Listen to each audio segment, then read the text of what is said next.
Hello guys, today I'll be telling you how to make a simple table. It's the most simplest thing to do it. At times when you're thinking how to make a table, this forms the most easiest thing to do it. There are certain things that you need to take care of it, and once this is done, it will show you as a beautiful one. And guys, believe me, it's the most easiest thing to do it unless you know the basic concepts of doing it. You use your mind, and that's how the table is out.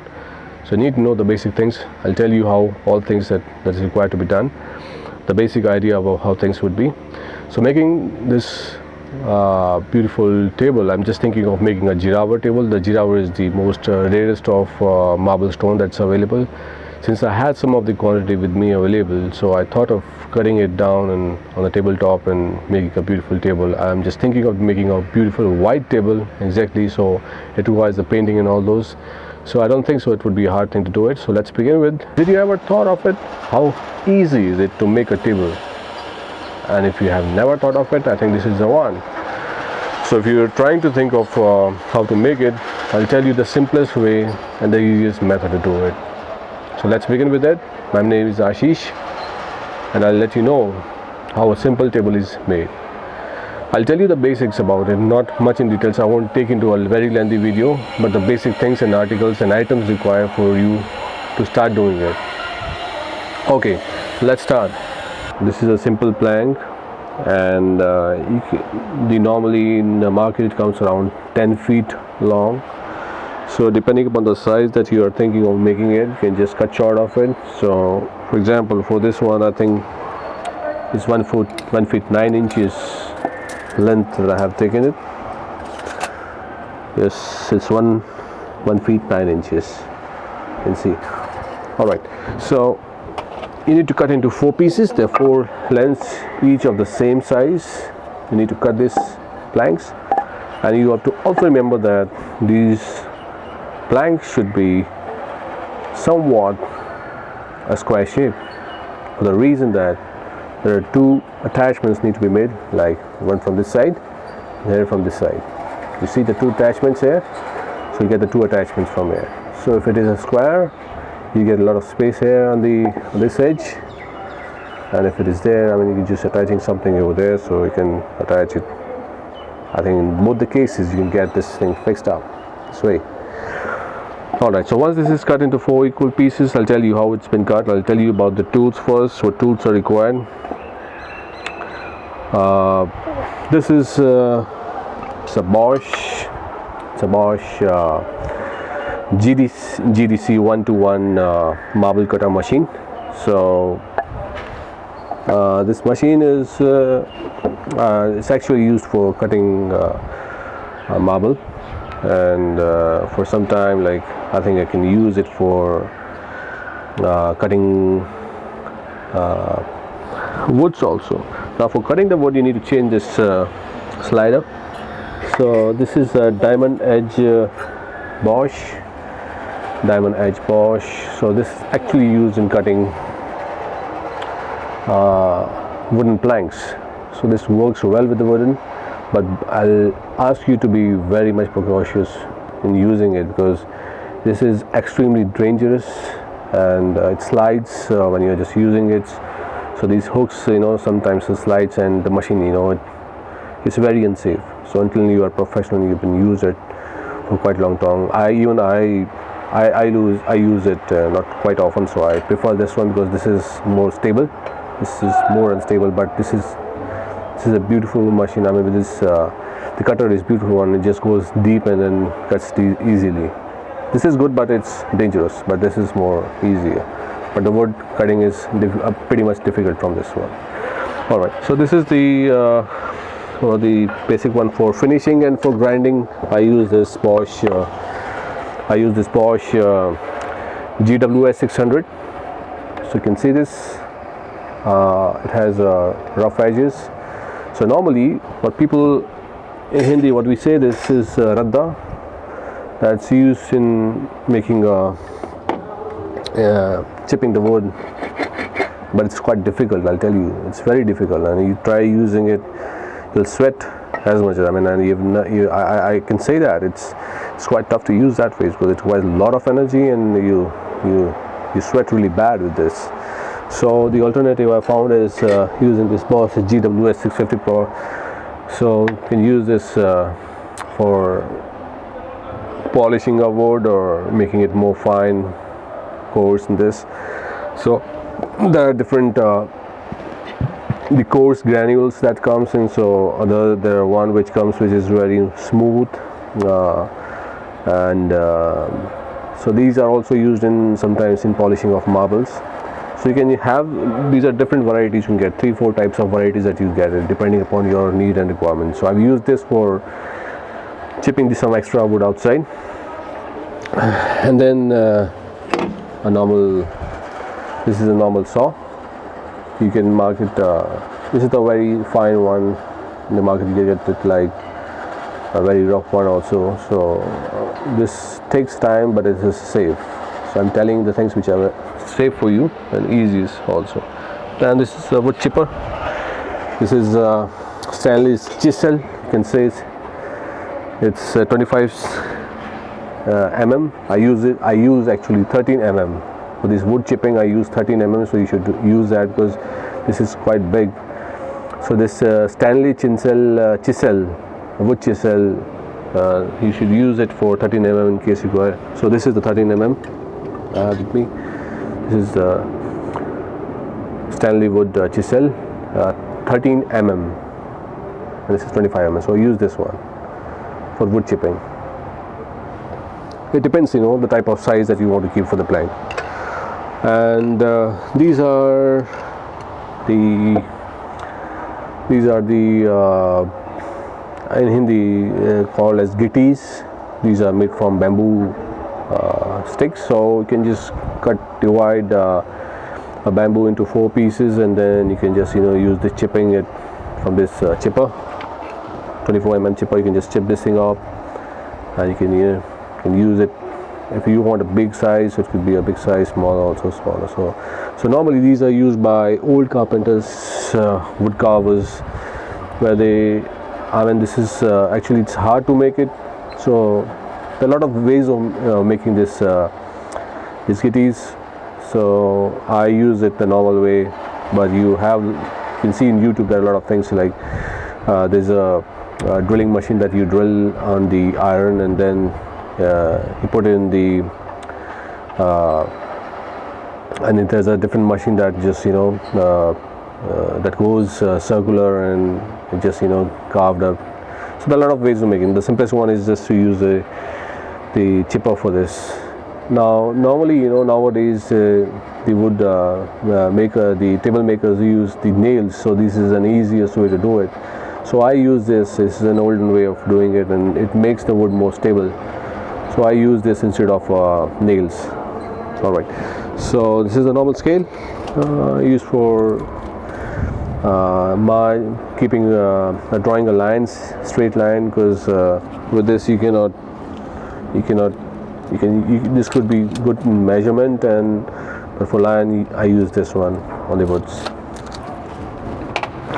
So well, this is all what we have. And so I cut the plank, the 4 planks, the same height, dimensions.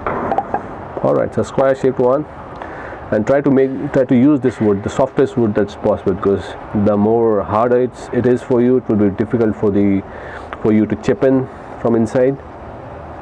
All right. So I'll show you one of the frame, the one side of the frame. There are 4 frames for it. So I'll show you the first frame. This is a hardest wood. This is very hard. So it's very hard to cut and to make these size and shape. So how do we start with this? Like, for example, I take this one. Now whenever you use it, try to always remember one thing, that before you cut the wood in pieces, the first thing is to take a lengthwise direction, the lengthing of the wood. So lengthing would begin with suppose it's a wood for you. Show you. This is an outer edge. This is an outer edge. The outer edge would fix in. This is in linear position, and on top, again, this is in symmetry. So from the inside, you can see there's a gap that you need to take in here. Alright, so when you see from outside, they should look a good finished one. So you need to, exactly put this thing this way. Alright, and later on you can put up the marking here, like the marking that I've done it here, and the one another marking here. So once these markings are done, you can use the normal saw cutter, or I use this marble cutter to cut these into different pieces, and then this is what the outcome is. So you take out the two outer edge incomplete by cutting the wood from here and from here. So you'd find this way, this is the position. Then you need to cut this part, top of it, and a small part from here. And once this is done, you can now attach this to this. Now I've said that, so once this is cut, so you can have the marking here and use with the chipper. You can just take this thing out. It's very easy and it's very soft with using the chipper. So this is the way you can just can make it as deep as you want. So once this is done with the measurement, you just fix it up, and there you go. So you see there's a gap from inside, and when you see here, it's all clean up, it's all in linear position over here. Now the same way I would be using on the other side. I've taken the measurement here, and it goes, I've kept the, guys, one thing important you need to remember is that you need to put the numbering on this, because unless you put the numbering, you won't know which plank, which size, and where to go. So I already put the numbers, you can see here, number 2, and there's a number 1 here, and it will be coming in there. There it fits in. So you see, this is in linear position. It's in linear position. From inside, you see there's a bit gap is there because you cannot see inside what's there. So outside finishing should always be good and beautiful. From inside, doesn't matter much. So once this is fixed up, I said that instead of using the nails, I would be using this the bamboo clippers. This one. Now attach it here. I'll put a lot of Fevicol inside this. I'll be putting a lot of Fevicol. I'll be putting this thing up, and then I'll be putting this nail. I'll do the marking, and I'll put this bamboo get inside this. So this is the basic idea of how to do it. And in a similar way, to make the wood more strong, table more strong, you need to carve it from the same way. So this is a length, and this is a breadth of it. You see, length and breadth, and the same way I'll do it from below. It's all the same thing, to do it, keep on doing it. And once this is done, I can there's a lot of boards are available. There is BWP board, boiling waterproof. The normal boards also can be put into it. So I'll put the board once this is done, and I'll put the nails on the 4 corners, and with the on that nail I'll be putting up once the board is finished up and it's been fixed up on this, so I'll be putting onto that Jirava stone. I'll be cutting into 4 pieces with this marble cutter, and then I'll be laying that off on that. I'll be using araldite on above the wood and beneath the marble, and this is how the marble gets fixed up. The entire thing is completed, and I'll tell you guys, you'll always feel good about making these things by your own hands. It's not tough, but when you do it, you feel there's a lot of things you can do which you have not even tried. So for the trying it out and for learning, and to get a good feeling of doing things by yourself brings a lot of things in you. So let's see. This is the first video on that. So once this is finished, I'll show you how the marble has been laid on the machine and what's the final outcome of this table.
So hi guys, we are on the next phase. I have to give the granite a shine. It's a white Jiravar stone, and I have this wash machine, and which I would be using it for giving it a complete edges clearance and make it more clear. So if you see the normal granite, this would be like this. So when you cut this into pieces, you cut this particular piece, so you'd find that these edges are not shiny. These are very coarse grained granite. So with the machine, I think the polish machine, what you do is that you bring the same shine which you have it here, and this edge would have a shine. And normally what we do is that at the edges, what we do is that we cut the marble into pieces and we attach it with the araldite.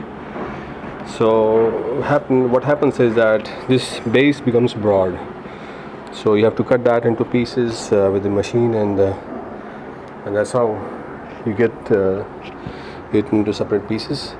So if you see, like, even this is a coarse grained cut, it requires a lot of polishing on there. I'll show you. These are the different whip polishers, you can say. These are whippers, and it has all the shapes and size. So we always remember that we begin with the coarse grain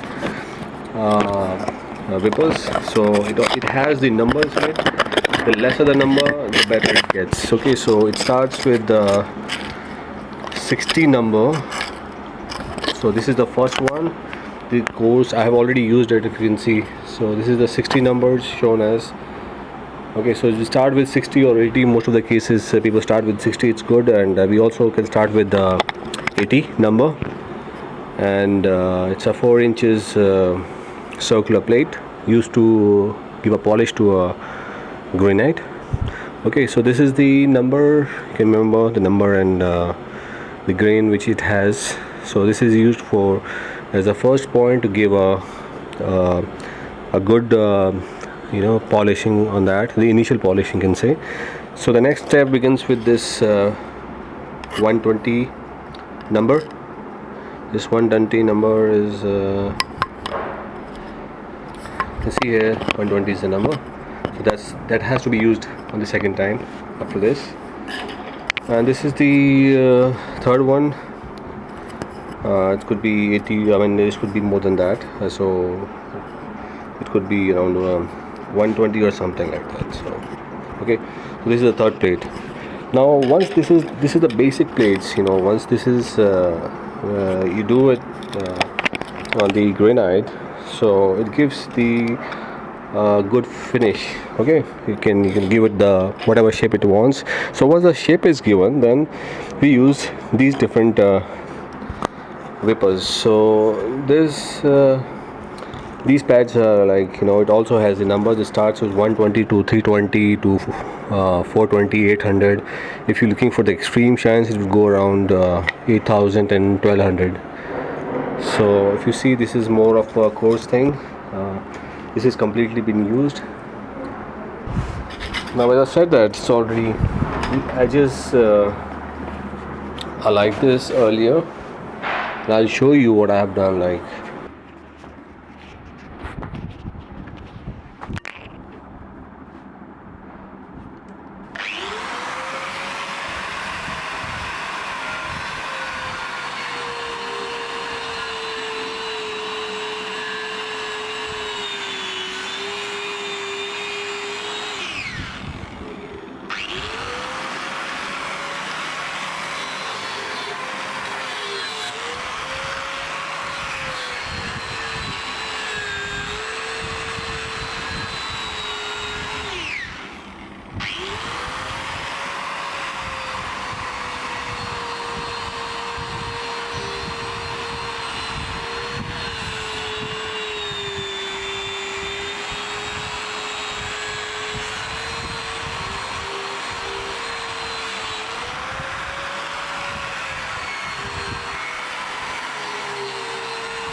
direction should be always circular while you do the polishing. It's always be in a circular direction.